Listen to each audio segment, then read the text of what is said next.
话题人物，对号入座，坐哪里？球场第一排。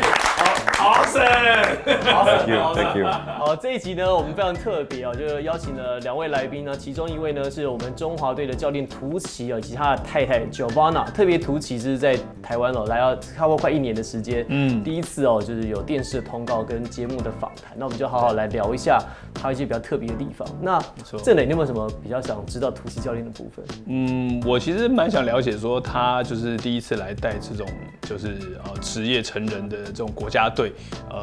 然后又是第一次到海外，我相信应该很多球迷也都想知道，所以我们等一下可以请图奇教练好好讲一讲。OK， 好，我们先让他们跟观众朋友打个招呼。Say hello to our audience. Hey, hi, ni hao to everybody.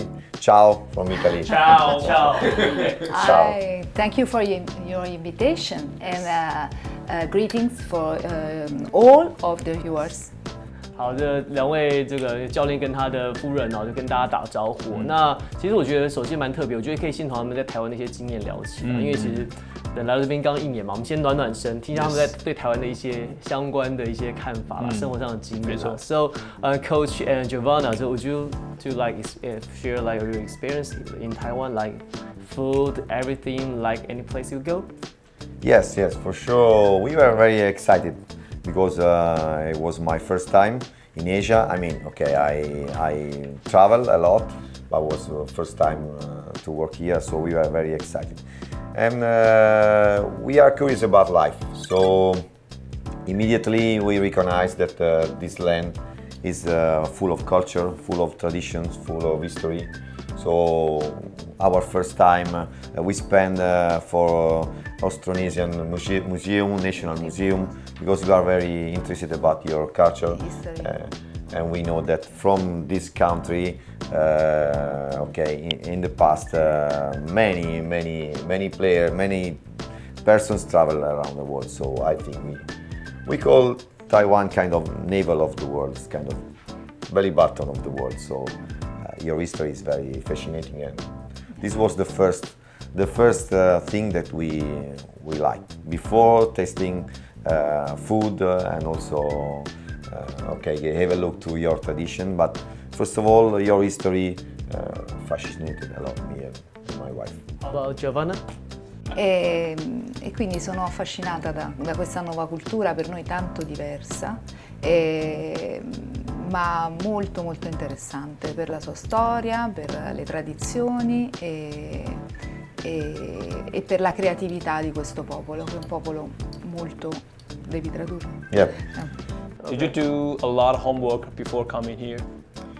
Yes, a lot, because we. Of course, we know, including basketball, because this is your job. But outside basketball, did you do a lot of homework about what to eat or where you can visit? Or like weather, Yes, the weather. Yes. We took a lot of information here. We have two people we connected in Italy. One is Austin Day, because and because we are very close friends, so he was the first person I called. Okay, how is life in Taiwan? How is food? How is people? And what did he say? Yeah, no, he was very excited. Also, he was planning to come back.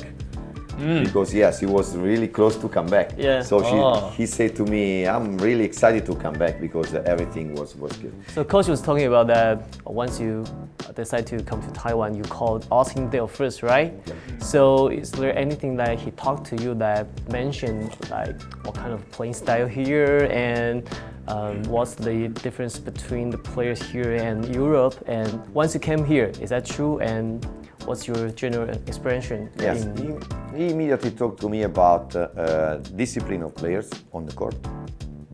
We were also smiling about that because he's the kind of player who sometimes complain with referee and he say, hey, here I cannot complain because here every player is disciplined. Okay, you can complain, but as soon as you complain, there is technical foul. So the game style is much more correct, and this is a fact. This is a fact. The players don't complain almost never.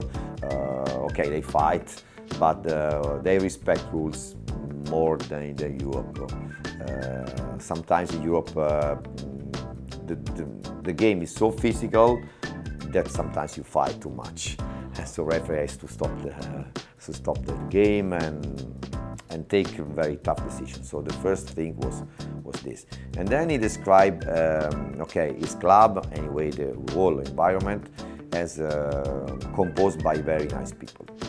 So the first impression, this is also my first impression, also confirmed by this guy Davide, who is my friend, Italian friend. You are very disciplined people, and this is very important. There's nothing bad during you can walk, you can running in a park, and you can leave your bag and nobody touch, and you can come back after 1 hour of jogging and find your stuff is staying right there. Your laptop or your bag in the same place. But usually we don't do that. We don't leave our laptop. I know. Fair enough. I know, fair enough. But this is a really safe car. Safe city. I want to say safe city because my experience is only about Taipei. And this is very, very, very important, okay? Also because, Europe is safe, but you have to take care every time. Yes. When you are in crowded place or where you are in a queue, or so, because you need to be attentive every yes. Even if you live in safe country or safe. Here you can live more relaxed. And this is an important value because you can dedicate your time to anything else, not be scared about what is going to happen, or if somebody is stealing your I think from your pocket. Okay. Yeah, it's fair to say that Taipei is a very safe city. Yep. So this is the first things. Yep. And anything else? I mean, or like anything else about basketball. I mean, yes, no, this is my first impression. Then, this kind of discipline.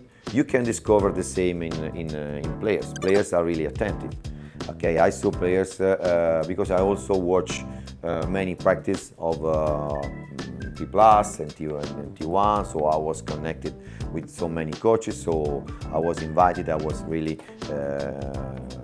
enjoyed to attend some practices. I watch players after 3 hours of practice listen to their coach for 20 minutes at half court, and they were still attentive. This is a very important quality. This means that players want to learn and respect the rules. And this is another very, very important thing for coaching, because when coach has immediately the attention of players, he can give more to the player. Then I discover immediately the second side of this medal on the court, because for the reason why Taiwanese people is really disciplined. Sometimes they don't fight enough on the court, because there are basketball need sometimes more physical impact into the rules, but more physical impact.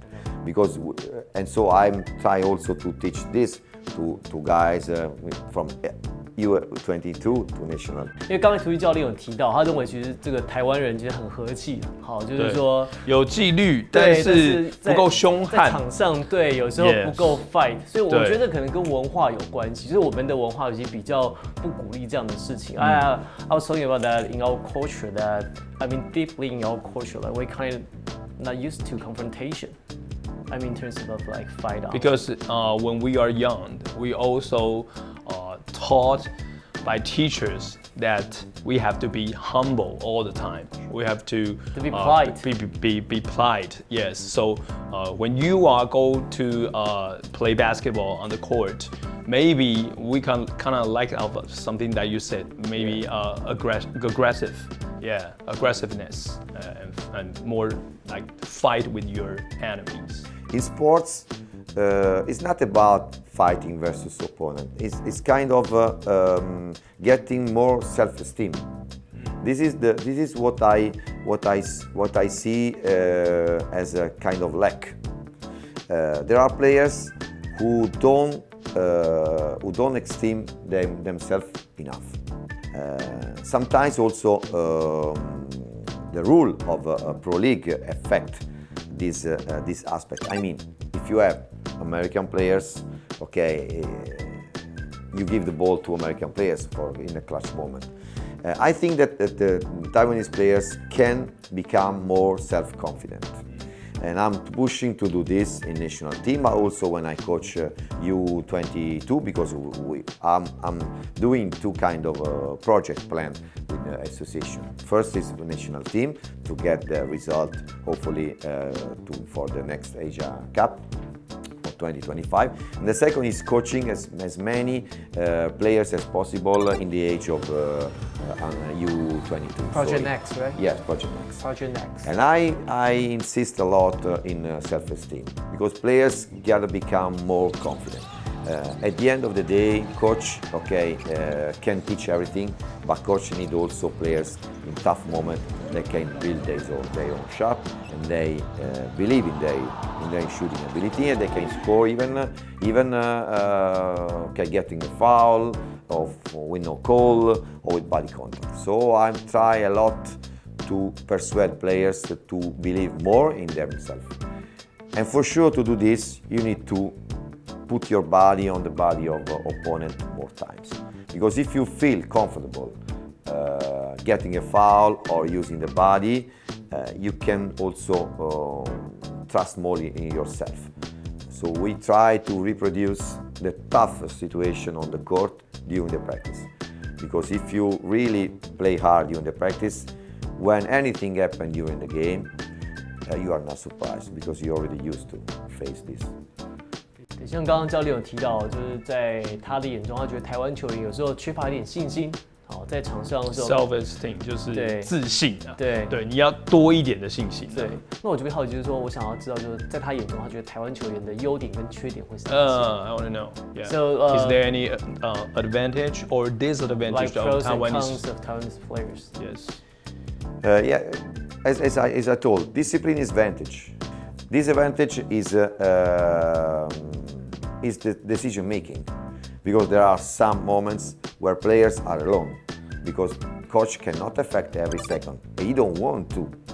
But even if I had the chance to affect or to change every single action, I choose to do not do it, because players gotta be responsible for some clutch moment. And I can teach readings, but I cannot teaching the readings while play is playing. So during the game, the timing and the content of this reading is up to players. So players need to be more comfortable. And I try to teach this in two different ways. Psychological way, so to talk more with players, to make them understand they are not worse than others. So I can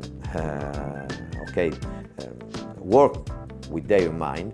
But the other thing is to go for specializing job. I mean, there is age after 18 years old where every player has to specialize his own strength, because every player needs to feel really comfortable in some moves and also really bad in some others, because they need to know their limit. I don't like as coach that you as player do so many things and you are not the best one in one skill. No, it's better to specialize your strengths, to work every day on your best move, and so you can become confident on this move, these 2-3 moves, one move, instead of doing everything on the court, and then when there is decision-making chance, you cannot do anything because you don't believe in yourself.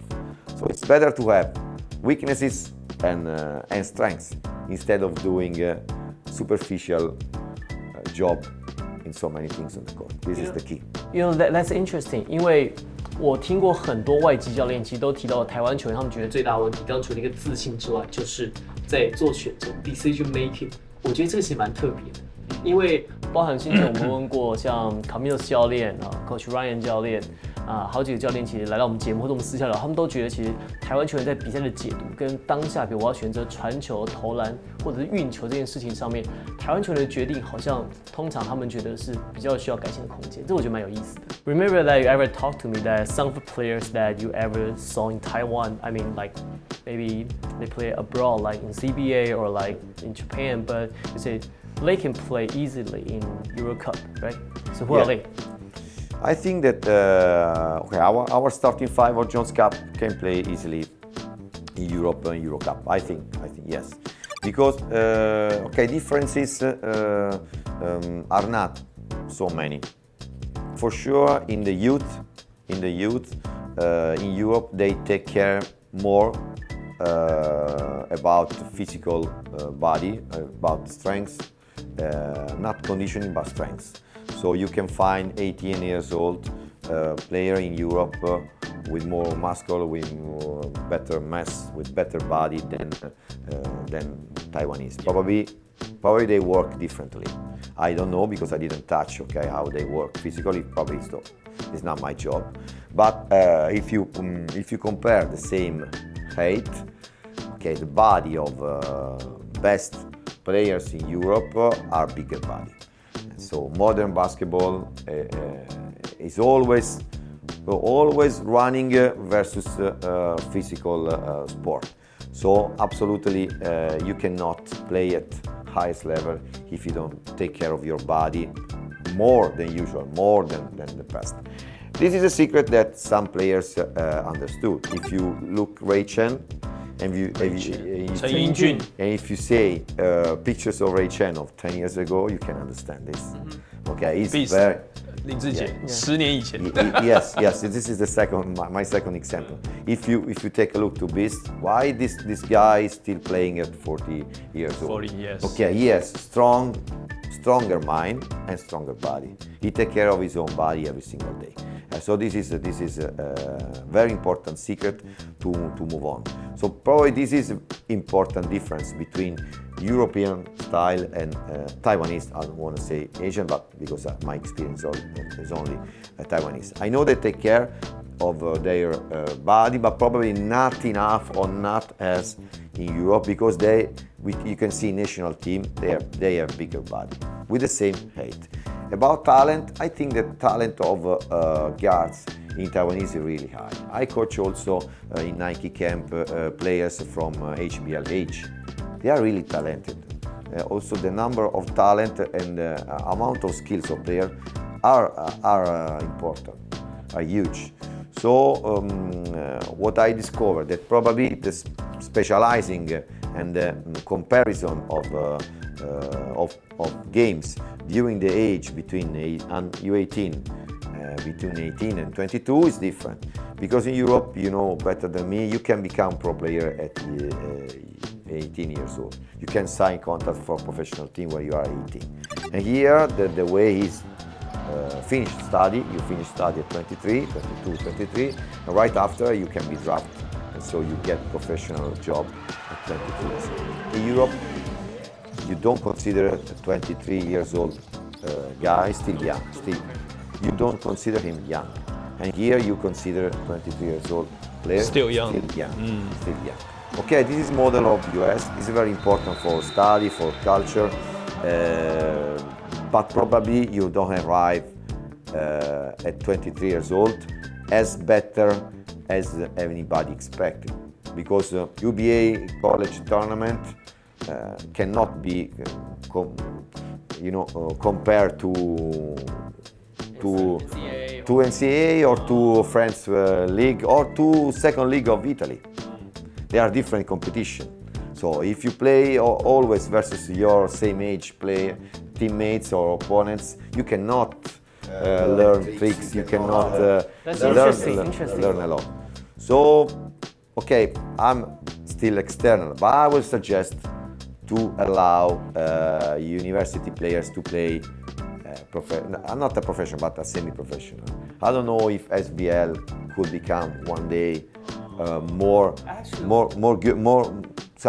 could have more teams, including also a university team. players. Actually, the day before， 其实教练讲到的很有意思。他说，因为他觉得其实我们台湾在 UBA 的比赛的这个强度跟数量不太够，所以他觉得球员的比赛经验其实到了职业需要比较长的时间去建立。那他说，其实过去我就听过一个很类似的一个说法，就是黄金时代的球员，其实说他们那时候可以进步很多，所以他们在大学、高中的时候就越级打很多强度很高的比赛。